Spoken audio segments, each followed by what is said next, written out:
Good morning, everyone. Hey, I'm so excited to be here. I got my good friend, Buddy Thornton, on the line with me this morning, live and in person, and I'm so excited for us to share the information that we want to share with you about a subject matter that we've talked about before, and that is blacks in baseball. It all derived from my own personal experience, as well as my coaching and watching my grandson play baseball throughout the years. And just want to kind of bring to light some information that we all know, but sometimes we let it slip through the cracks and we don't stay on top of it so that we can, bring some life to it, energy to it, to bring some resolve to it. So thank you for tuning in today, and thank you for listening. And I look forward to sharing the content with you, myself and Buddy. This podcast explores the significant issues of why Black children stop playing and stop dreaming about baseball. We're going to delve into the historical importance of baseball in the Black community and its contribution in the Black community with Black athletes and sports heritage. The podcast will discuss the decline of youth participation in baseball, with the focus on the economy and access barriers that have hindered their involvement.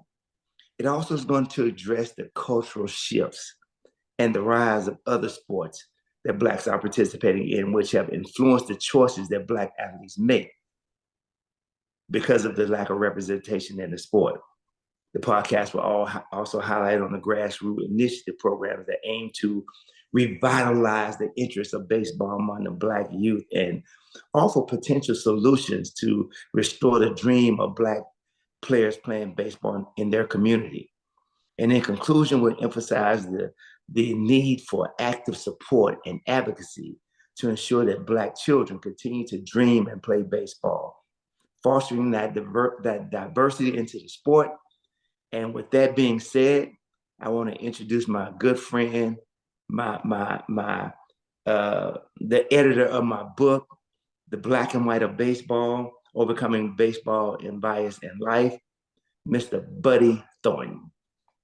How you Good doing, morning, buddy? George. I am so excited to be here. I think that the topic is relevant. In all of the pursuits that I have in my life, I support the minority community. And, when you came to me to help you with your book, I already had a fairly good historical perspective about the topic.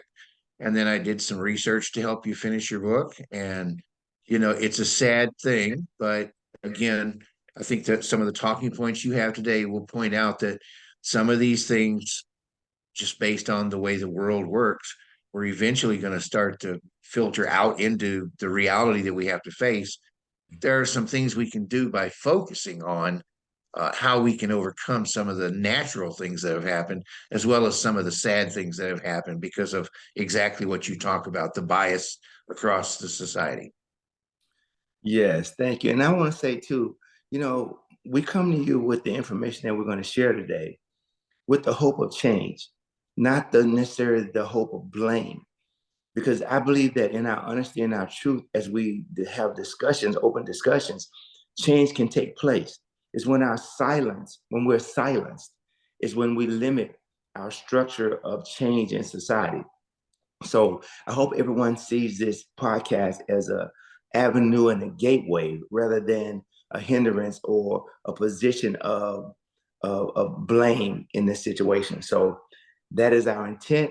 We hope that we get your support. And when I say support, I mean that we want to have you write into us, contact us through our emails, through our social media sites, talk about the podcast, any question that you might have, anything that you feel like will be an enlightenment to the subject that we're going to be covering over the next few weeks, the next few months, and just help us segue this into a bigger social issue than it is now. So with that being said, let's explore the historical significance of Blacks in baseball in the Black community.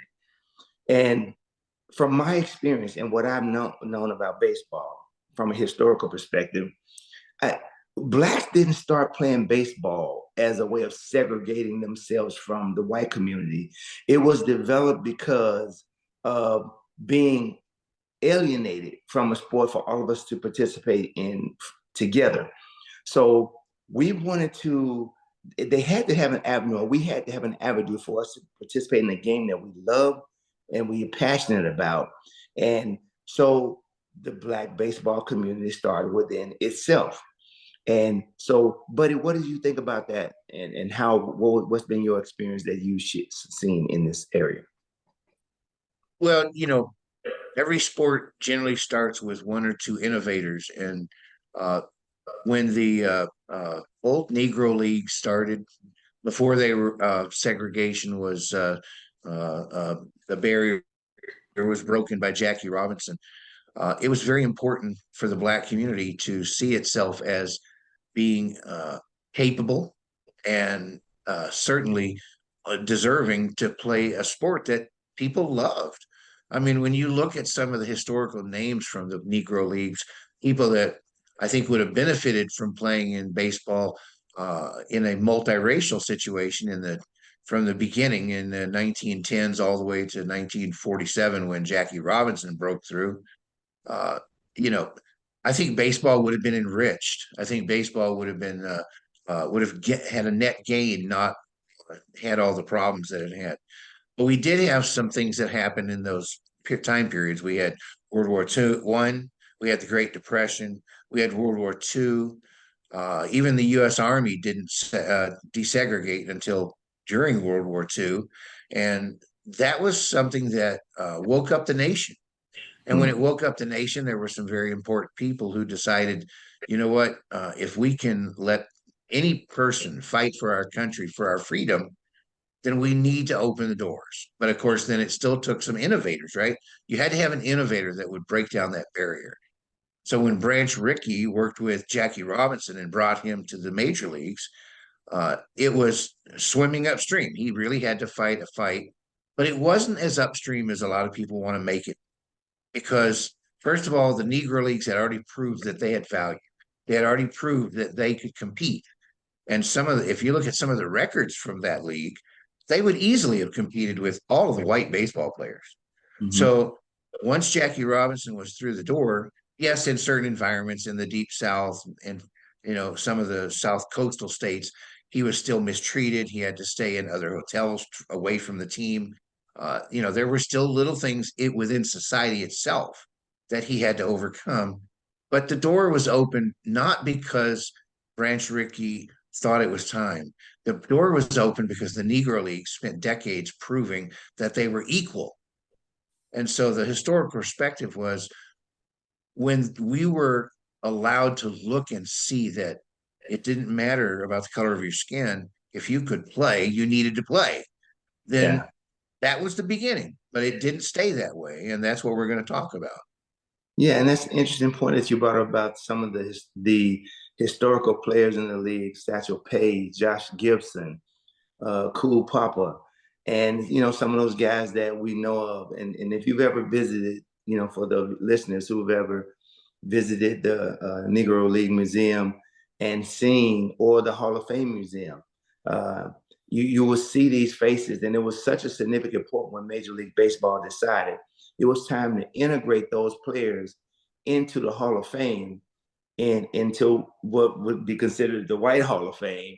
And from a majority perspective, it was a significant point in history and in time, and it gave relevance to those people that you named, buddy. And it was a great moment in time for all of us.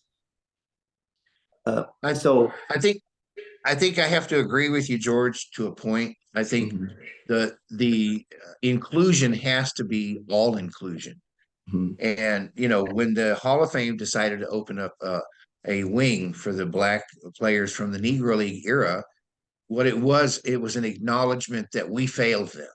mhm, Number one, that was an acknowledgement that we failed them, and we needed to not do that.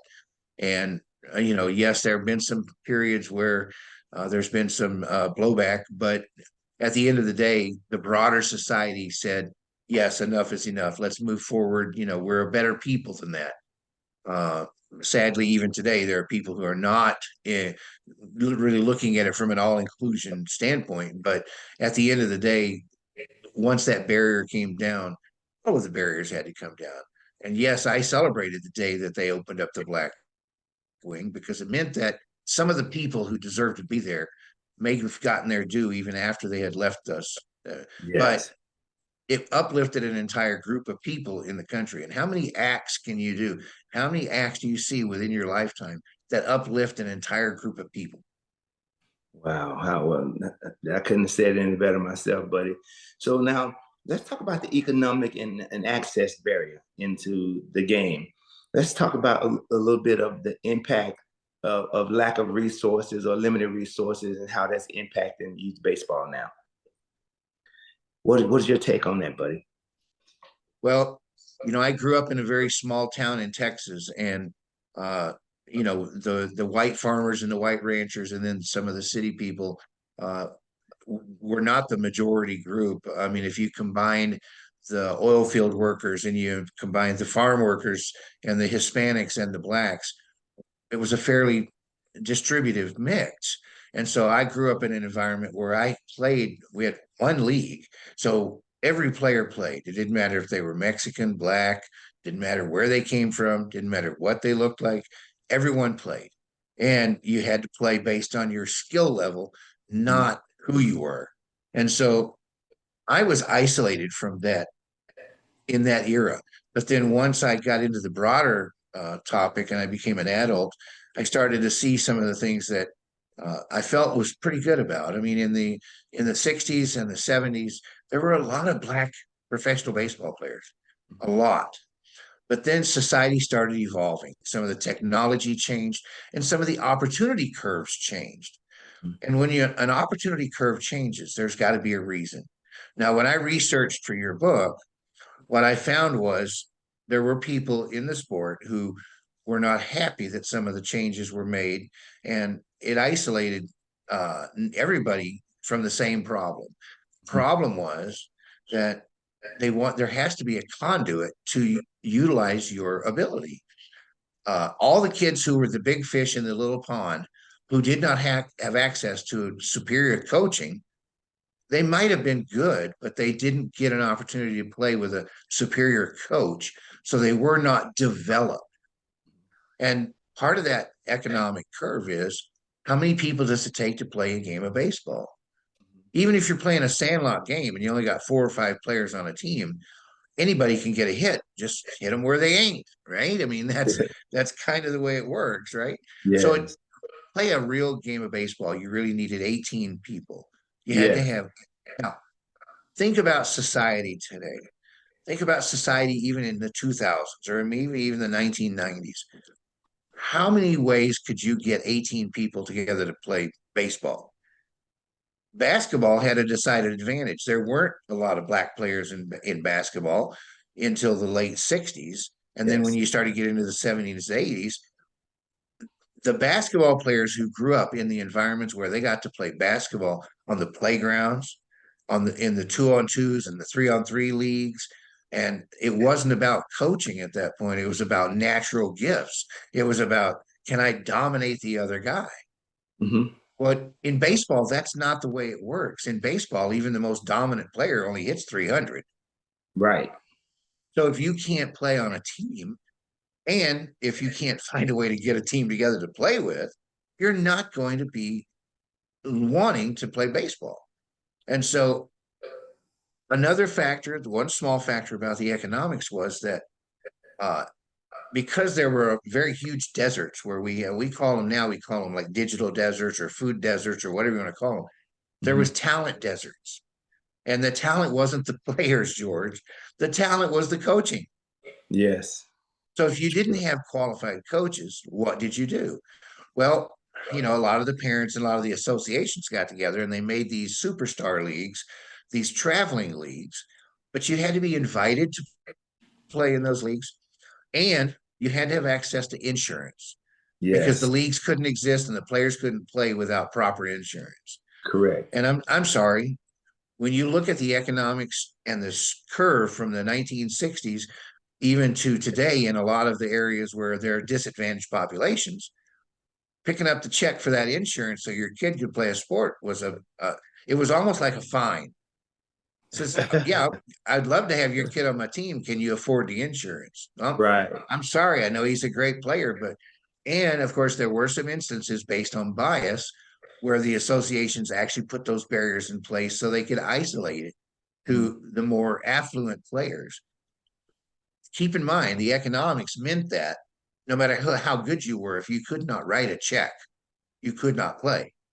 That, And that now you had this the association dictating, yes, I'm only going to take the top players, but only out of this very small pool of players. And yes. it certainly impacted the Hispanic and the black players way more than the white players. Absolutely, I totally agree. But that, and this is why this conversation is so relative and so important, because my experience was a little different from yours. Because I grew up in Memphis, Tennessee, where in our culture, the first people that I ever played baseball with was all blacks, because the city was so segregated and so turmoil was so tension was so high because of racism in the 60s and the 70s, that we formed our own teams in our own neighborhoods. So my first experience was just playing with all black kids. And then as we continued to play, there was a league formed, which is in my book. It's called the WDIA League, which was formed by the WDIA radio station, and run by a man by the name of James Chambers, who was, I didn't even know the significance of this man, but he lived around the corner from me, and I played sports with his son and his daughters every day. And because they didn't make a big deal out of who their father was, we just knew him as Mr. Chambers.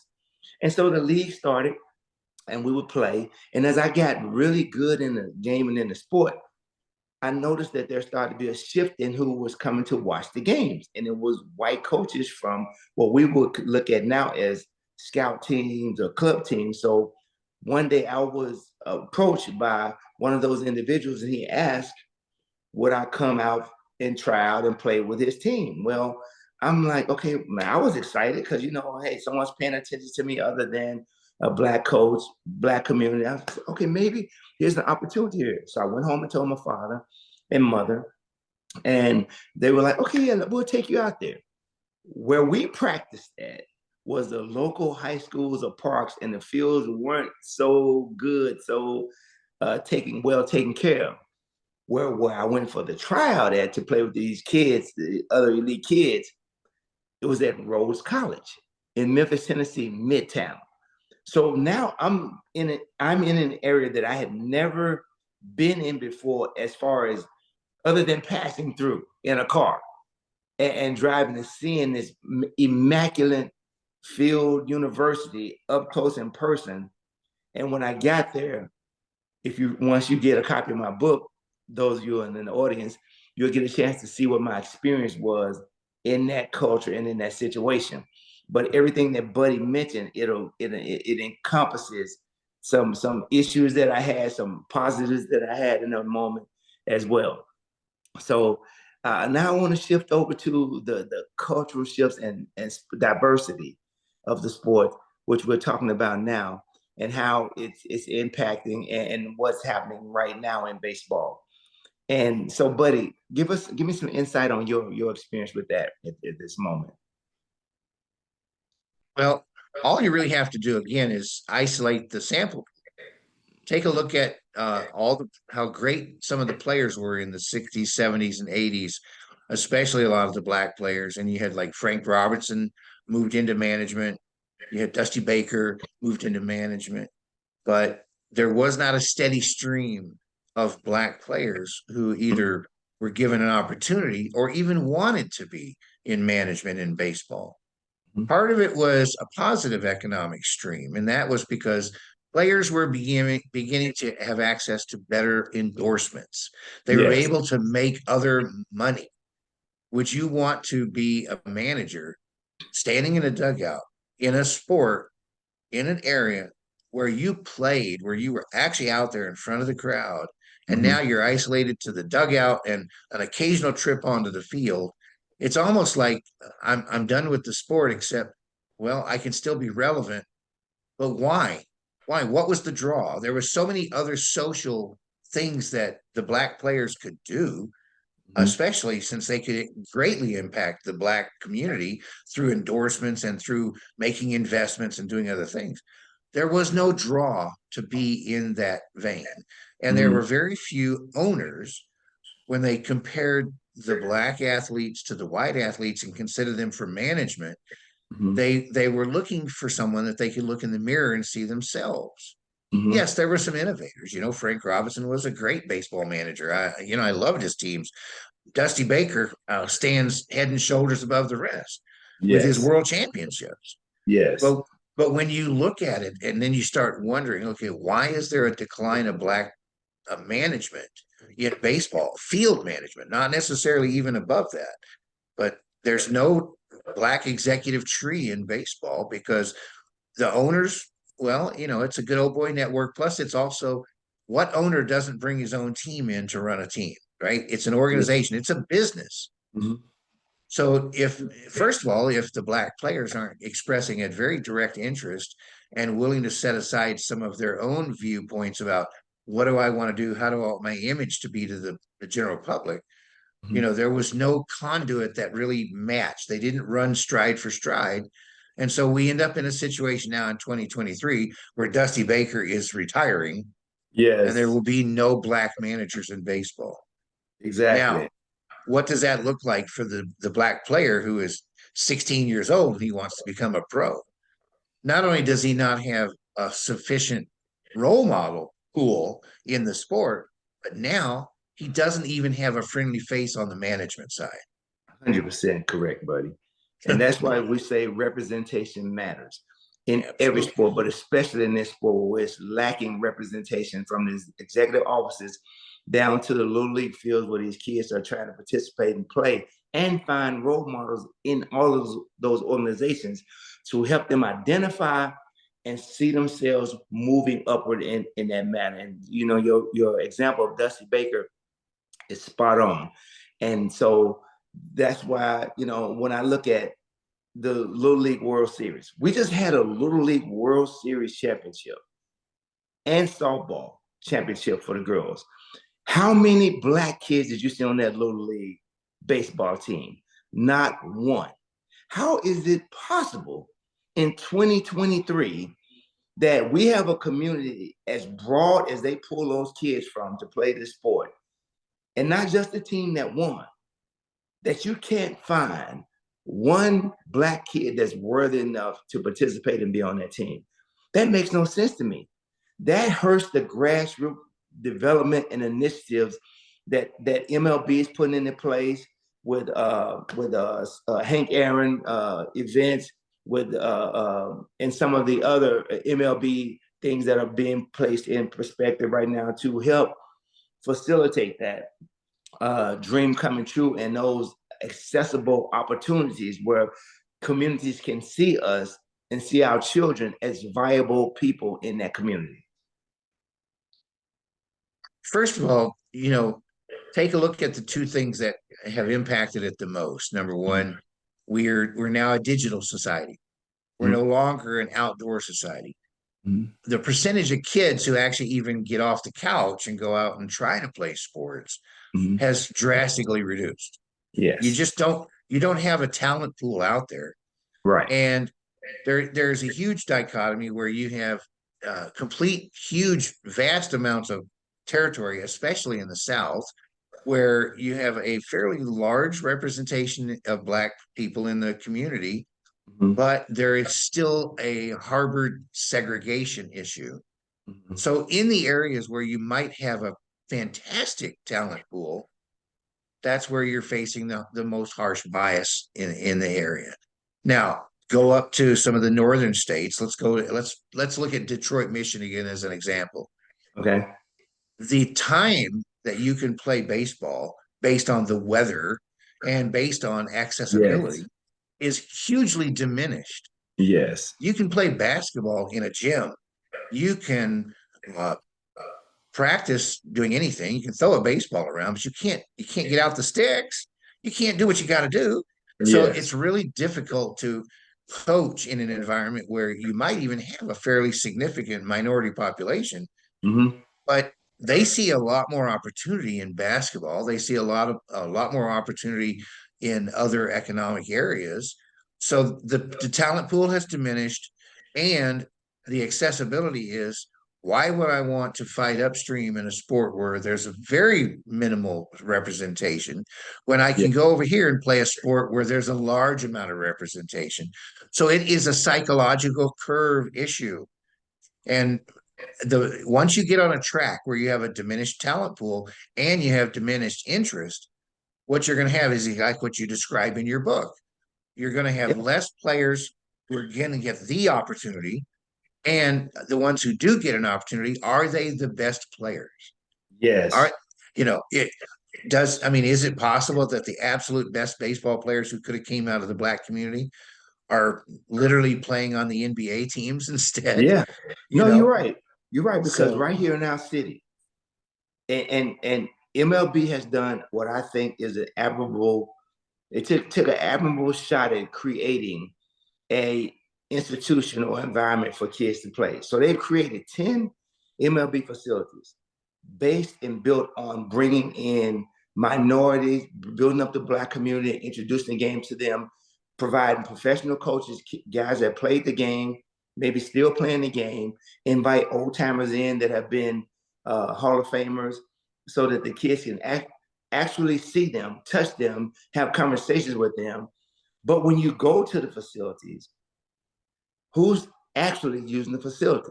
Well, I'm going to tell you right now, in Compton, California, the facility that's being used, even though it's in a black community, it's suffering from what you just talked about, buddy.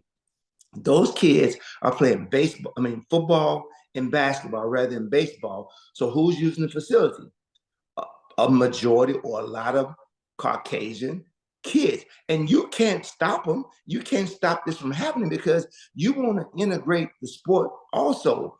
So, and you don't want to alienate people from who want to participate and stop them from participating. We'll be back in the same situation with black people.